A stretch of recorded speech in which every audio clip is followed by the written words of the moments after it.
Assalamualaikum warahmatullahi wabarakatuh. Perkenalkan, kami dari kelompok 7 mata kuliah seminar akuntansi akan mempresentasikan diskusi dari kelompok kami. Sebelumnya, kelompok kami terdiri dari Mega Kartikasari, NIM 004, Firanda Ratu Prameswari, NIM 008, Nika Oktavia, NIM 014, Rizka Uzi Nuryulianingsih, NIM 058, Ais Bayu Azi, NIM 060, dan Rosalia Inka, NIM 067. Jurnal dari kelompok kami yang akan kami presentasikan ada berjudul Determinants, Distribution of Financing, and the Implication of Probability, Empirical Study on Cooperative Syariah, Baitul Malawa Tamil, or BMT in Indonesian, yang ditulis oleh Oyong Lisa Sti Widya Gama Lumajang tahun 2016. Selanjutnya yaitu tentang gambaran umum yang akan Saya Mega Kartikasari, NIM 72114180004 akan menjelaskan bagian yang pertama ini, yaitu abstrak. Di dalam abstrak ini disajikan tujuan dari artikel ini, yaitu yang pertama, untuk menganalisis pengaruh struktur permodalan, dana pihak ketiga, dan pembiayaan bermasalah terhadap portofolio pembiayaan. Yang kedua yaitu untuk menganalisis pengaruh struktur permodalan, simpanan, pembiayaan bermasalah, dan penyaluran pendanaan terhadap profitabilitas. Kemudian disajikan teknik analisis. Teknik analisis penelitian ini menggunakan teknik analisis regresi berganda dan menggunakan uji F dan uji T. Kemudian disajikan hasil analisis dari penelitian ini. Yang pertama yaitu menunjukkan bahwa struktur permodalan, dana pihak ketiga, dan non-performing financing berpengaruh signifikan terhadap penyaluran dana. Yang kedua, struktur permodalan, dana pihak ketiga, dan penyaluran dana berpengaruh signifikan terhadap profitabilitas BMT Koperasi Syariah di Indonesia. Bagian selanjutnya di dalam artikel ini yaitu pendahuluan.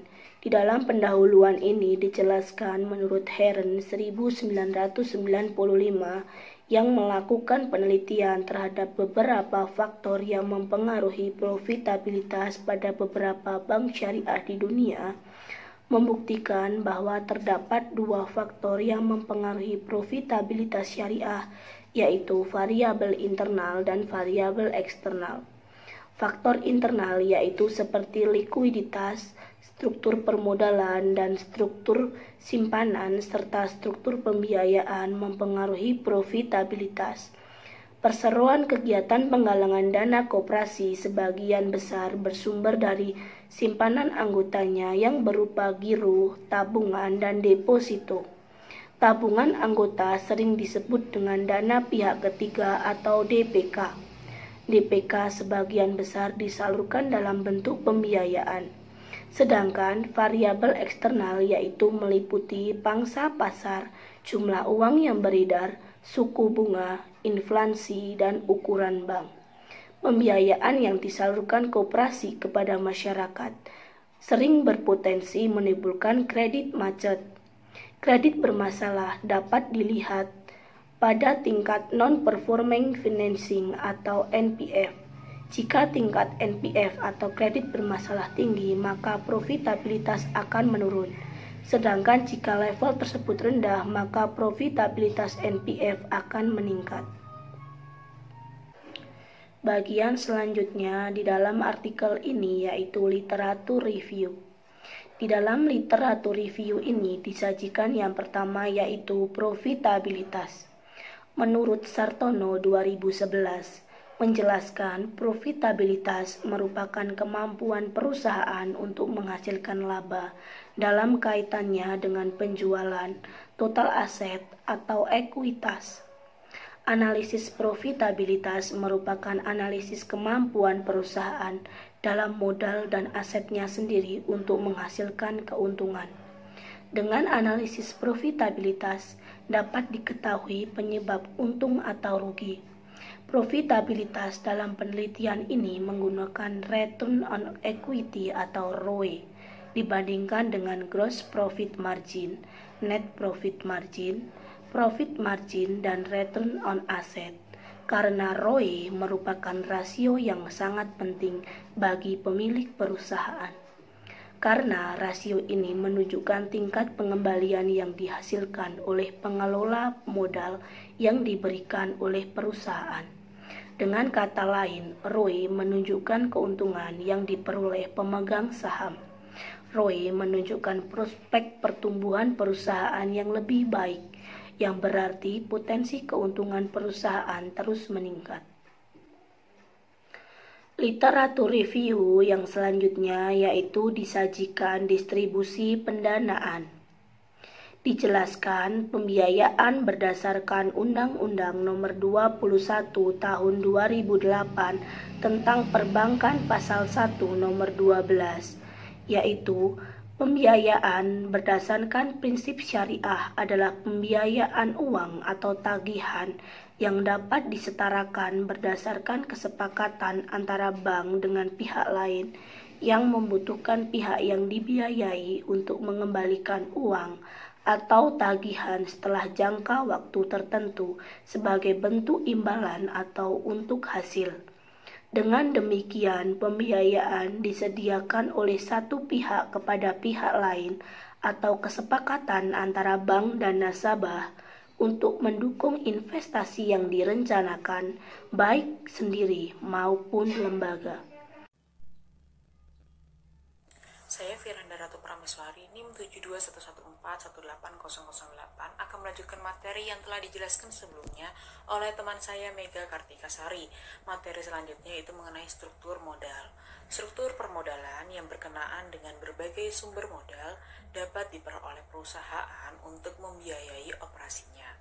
Maka perusahaan perlu menetapkan mana yang akan menjadi pilihan penggunaan modal agar tercipta komposisi struktur permodalan yang akan menguntungkan perusahaan.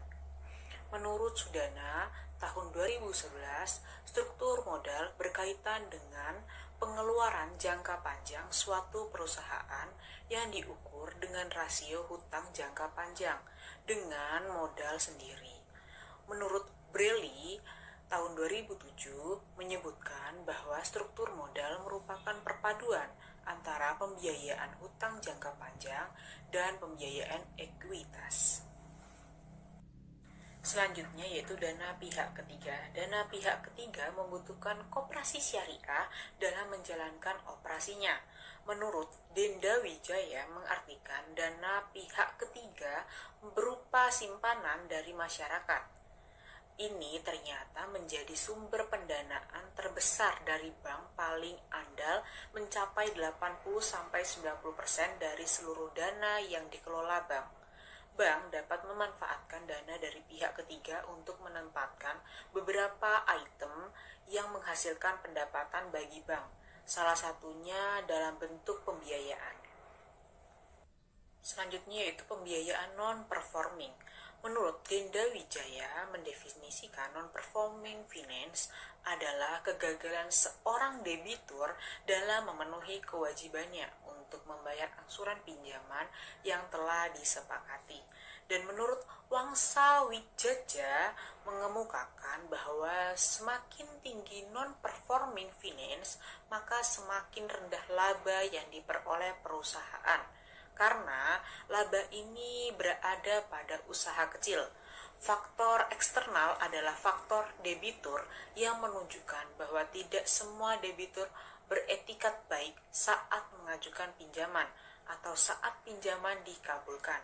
Yang kedua yaitu faktor internal, yaitu menunjukkan bahwa iman tidak datang dari pemiliknya. Para eksekutif dan karyawan bank, mereka sering memberikan kredit kepada peminjam. Selanjutnya ada hipotesis penelitian. H1 yaitu menunjukkan struktur modal berpengaruh signifikan terhadap penyaluran pendanaan. Sedangkan H2 menunjukkan bahwa dana pihak ketiga memiliki pengaruh yang signifikan terhadap penyaluran dana. H3 menunjukkan bahwa non-performing finance berpengaruh signifikan terhadap penyaluran pendanaan. Sedangkan H4 yaitu berpengaruh terhadap modal memiliki pengaruh yang signifikan terhadap profitabilitas. Sedangkan H5 yaitu menunjukkan bahwa dana pihak ketiga berpengaruh signifikan terhadap profitabilitas. H6 menunjukkan bahwa non-performing finance berpengaruh signifikan terhadap profitabilitas. Sedangkan H7 menunjukkan bahwa distribusi pendanaan berpengaruh signifikan terhadap profitabilitas. Selanjutnya kita akan membahas mengenai research method. Yang pertama ada desain penelitian. Penelitian ini menggunakan desain kausalitas. Menurut Sanusi, desain kausalitas adalah desain penelitian yang disusun untuk menguji kemungkinan adanya hubungan kausal antar variabel. Dalam perancangan ini, umumnya hubungan sebab akibat yang dapat diprediksi oleh peneliti, sehingga peneliti dapat mendeklarasikan suatu variabel, klasifikasi penyebab antar variabel dan variabel terikat atau dependen. Yang kedua yaitu populasi dan sampel. Populasi dalam penelitian ini adalah Koperasi BMT Syariah di Indonesia yang berjumlah 98 lembaga. Pengambilan sampel dilakukan dengan metode non-jari dan purposive sampling, yaitu beberapa kriteria rutin dalam pembuatan laporan keuangan lengkap periode 2012 sampai 2013. Berdasarkan kriteria tersebut, maka jumlah sampel dalam penelitian ini sebanyak 44 koperasi syariah. Yang ketiga ada definisi variabel operasional yang dibagi menjadi 5 bagian. Yang pertama ada profitabilitas. Profitabilitas merupakan salah satu rasio keuangan yang mengukur kemampuan perusahaan dalam memperoleh laba dalam kaitannya dengan penjualan total aset dan modal sendiri. Profitabilitas diukur dengan keuntungan bersih dibagi total modal dikali 100%. Yang kedua yaitu ada distribusi pendanaan. Penyaluran dana adalah jumlah pembiayaan yang dikeluarkan oleh koperasi syariah dalam rupiah. Yang ketiga yaitu ada struktur modal, yaitu kombinasi atau proporsi dari pengeluaran jangka panjang permanen perusahaan yang diwakili oleh hutang, saham preferen, hingga saham biasa. Diukur dengan struktur modal, laba operasi dibagi nilai perusahaan. Yang keempat ada dana pihak ketiga. Dana pihak ketiga merupakan sumber dana terpenting untuk operasional bank dan mengukur keberhasilan jika bank mampu membiayai operasinya dari sumber lain seperti giro, tabungan, dan deposito dalam rupiah. Yang kelima ada pembiayaan non-performing, resiko pendanaan disebabkan oleh tidak adanya pembayaran. Ini bukan pembiayaan ulang yang diberikan oleh koperasi syariah kepada debitur. Rumus non-performing financing yaitu pembiayaan bermasalah dibagi total pembiayaan diperpanjang dikali 100%. Selanjutnya ada model penelitian. Dari tabel di atas dapat disimpulkan bahwa variabel dependennya yaitu distribution of funding dan profitability. Sedangkan variabel independennya yaitu capital struktur, third party funds, dan non-performing financing. Dari model riset ini dikemukakan hipotesis yang telah saya jelaskan sebelumnya. Materi selanjutnya akan dijelaskan oleh teman saya. Kenalkan, nama saya Suyoji. Di sini saya akan melanjutkan presentasi dari teman saya dan saya akan bahas terkait dengan result and discussion. Langsung saja. Di sini ada pengaruh struktur modal, dana pihak ketiga, dan non-performing financing terhadap penyaluran pembiayaan. Jika teman-teman lihat pada tabel analisis regresi tersebut, menunjukkan bahwa pengaruh struktur modal terhadap penyaluran dana pendanaan adalah signifikan dengan nilai koefisien regresi T sebesar minus 0,112 dan minus 2,099 serta nilai P 0,039. Artinya, struktur permodalan memiliki penyaluran pendanaan berpengaruh signifikan yang berarti akan terjadi peningkatan struktur permodalan diikuti dengan penurunan distribusi pendanaan. Kemudian, pada dana pihak ketiga terhadap penyaluran pendanaan signifikan pada taraf alfa sama dengan 5% dengan A koefisien regresi sebesar 0,865 dan nilai T sebesar 16.532 dan nilai P sama dengan 0. Artinya, ada dana pihak ketiga berpengaruh signifikan terhadap penyaluran dana. Artinya akan diikuti peningkatan dana pihak ketiga dengan peningkatan distribusi pendanaan. Pengaruh NPF terhadap penyaluran dana signifikan pada taraf alfa sama dengan 5% dengan regresi koefisien minus 0,106 dan nilai T minus 1,998 serta nilai P 0,049. Hal ini menunjukkan bahwa NPF memiliki pengaruh yang signifikan terhadap penyaluran pendanaan. Artinya, kenaikan NPF akan diikuti dengan penurunan distribusi pendanaan. Kemudian, di sini ada pengaruh struktur permodalan, dana pihak ketiga, dan non-performing financing, dan pembiayaan distribusi terhadap profitabilitas. Jika teman-teman lihat pada tabel tersebut, maka dapat disimpulkan bahwa pengaruh struktur permodalan terhadap profitabilitas memiliki koefisien regresi yang signifikan dan T nilai sebesar minus 0,873 dan nilai T-nya sebesar minus 14.000,96 dan nilai P sama dengan 0. Hal tersebut menunjukkan bahwa struktur permodalan berpengaruh signifikan terhadap profitabilitas, yang artinya peningkatan struktur modal akan diikuti dengan peningkatan profitabilitas. Pengaruh dana pihak ketiga terhadap profitabilitas berada pada taraf signifikan alfa sama dengan 5% dengan regresi koefisien sebesar 0,376 dan nilai T sebesar 3,007 dan P-value sebesar 0,003. Ini menunjukkan bahwa dana pihak ketiga memiliki A berpengaruh signifikan terhadap profitabilitas. Artinya, peningkatan dana pihak ketiga akan diikuti dengan peningkatan profitabilitas. Pada tabel NPF tidak berpengaruh terhadap profitabilitas regresi dengan nilai T koefisien 0 minus 0,012 dan minus 0,197 dan alfa nilai P sama dengan 0,844. Ukuran perusahaan tidak mempengaruhi profitabilitas, yang berarti terjadi peningkatan ukuran perusahaan tidak berdampak pada penurunan profitabilitas. Terus kemudian pengaruh penyaluran pembiayaan terhadap profitabilitas berada pada taraf signifikan alfa sama dengan 5% dengan regresi koefisien 0,371 dan nilai T sebesar 3003 dan P-value sebesar 0,004. Tingkat tersebut signifikan terhadap profitabilitas perusahaan penyaluran pembiayaan, yang artinya peningkatan penyaluran dana akan diikuti dengan peningkatan profitabilitas. Di situ ada struktur permodalan.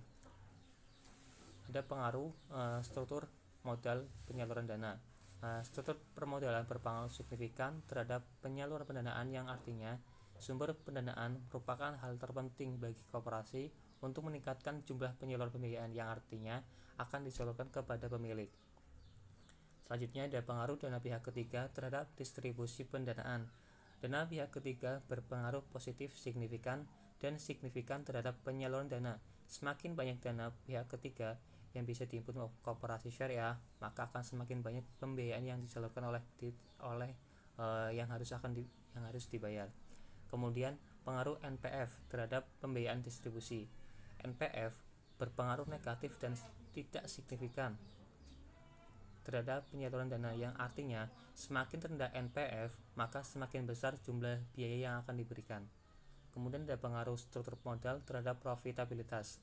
struktur modal berpengaruh signifikan terhadap profitabilitas. Kemudian, pengaruh dana pihak ketiga terhadap profitabilitas. Dana pihak ketiga berpengaruh signifikan terhadap profitabilitas. Hal ini memungkinkan dana koperasi syariah disalurkan kembali kepada masyarakat yang membutuhkan dalam bentuk permintaan deposito, tabungan, dan deposito berjangka. Kemudian ada pengaruh NPF terhadap profitabilitas.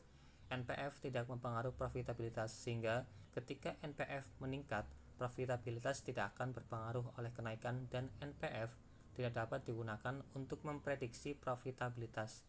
Kemudian ada pengaruh distribusi pembiayaan terhadap profitabilitas. Di sini distribusi pendanaan atau pembiayaan berpengaruh signifikan terhadap profitabilitas.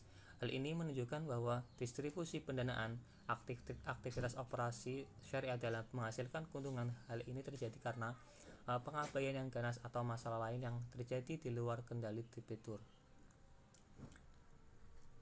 Kemudian kesimpulannya, struktur modal, simpanan, dan NPF berpengaruh signifikan terhadap distribusi biaya. Struktur modal, pendanaan, dan penyaluran pembiayaan pihak ketiga berpengaruh signifikan terhadap profitabilitas. Hal ini menunjukkan bahwa jumlah penyaluran kredit ditentukan oleh besarnya struktur permodalan dan dana pihak ketiga serta NPF. Selanjutnya, kami akan membahas mengenai telaah review pada artikel ini. Saya Rosalia Ika, NIM 7211418067, akan membahas telaah review mengenai abstrak dan pendahuluan. Yang pertama yaitu abstrak. Abstrak sudah menunjukkan tujuan dari penelitian, variabel yang digunakan dalam penelitian, teknis analisis penelitian, dan hasil penelitian secara singkat. Selanjutnya, abstrak tidak menyebutkan metode analisis, jenis penelitian, populasi penelitian, dan cara pengambilan sampel dalam penelitian. Abstrak juga tidak menyebutkan orisinalitas penelitian. Yang kedua yaitu telaah review mengenai pendahuluan. Penjelasan dalam pendahuluan sudah cukup lengkap dan urut. Yang kedua, pendahuluan juga menyebutkan tujuan dari penelitian. Yang ketiga, pendahuluan tidak menyebutkan fenomena gap dalam penelitian. Yang terakhir yaitu research gap dalam pendahuluan disebutkan secara terbatas. Sekian materi yang dapat saya sampaikan. Selanjutnya akan dilanjutkan oleh teman saya, Nika Octavia. Untuk selanjutnya yaitu literatur review. Pada penelitian ini, literatur review yang digunakan tidak ada penjelasan mengenai grand theory, di mana grand theory sendiri merupakan kerangka konseptual yang digunakan dalam penelitian ini. Kemudian, penjelasan mengenai variabel yang digunakan sudah dijelaskan dengan lengkap, di mana variabelnya sendiri yaitu profitabilitas, distribusi pendanaan, struktur modal, dana pihak ketiga, dan pembiayaan non-performing. Kemudian hanya menyebutkan hipotesisnya saja. Lalu telaah yang selanjutnya yaitu mengenai metode penelitian. Metode penelitian untuk yang pertama yaitu desain penelitian yang digunakan. Sudah disebutkan bahwa dalam penelitian ini desain yang digunakan yaitu desain kausalitas. Kemudian model penelitian dalam penelitian ini juga sudah dibuat. Lalu terkait populasi dan sampel sudah disebutkan tetapi kurang lengkap, di mana populasi di sini yang digunakan yaitu BMT Syariah yang terdapat di Indonesia. Dan untuk metode sampel dalam penelitian ini menggunakan metode non-jari dan populasi sampling. Kemudian teknik analisisnya sendiri juga sudah disebutkan bahwa analisis digunakan yaitu analisis regresi, dan yang terakhir yaitu setiap variabel sudah dijelaskan satu persatu. Akan mempresentasikan tentang telaah review dari hasil dan analisis yang terdiri dari 1. Deskripsi hasil cukup jelas meskipun sangat terbatas. Kedua, bahasa yang digunakan sangat mudah dipahami. Dan yang ketiga, keterbatasannya adalah metode analisis yang digunakan hanya menggunakan analisis regresi saja. Selanjutnya, telaah review atas kesimpulan. Kesimpulan yang digambarkan dengan bahasa yang jelas dan mudah dipahami terkait dengan hasil penelitian, akan tetapi tidak mencakup implikasi penelitian dan juga tidak terdapat keterbatasan penelitian. Saran yang dapat digunakan sebagai rujukan penelitian yang akan datang. Selanjutnya, telaah review keseluruhan, yaitu sistem penulisan artikel sudah sesuai dengan standar. Yang kedua, bahasa yang digunakan cukup sederhana, sehingga mudah untuk dipahami. Yang ketiga, tidak disebutkan saran atau rekomendasi, implikasi, dan juga batasan dalam penelitian.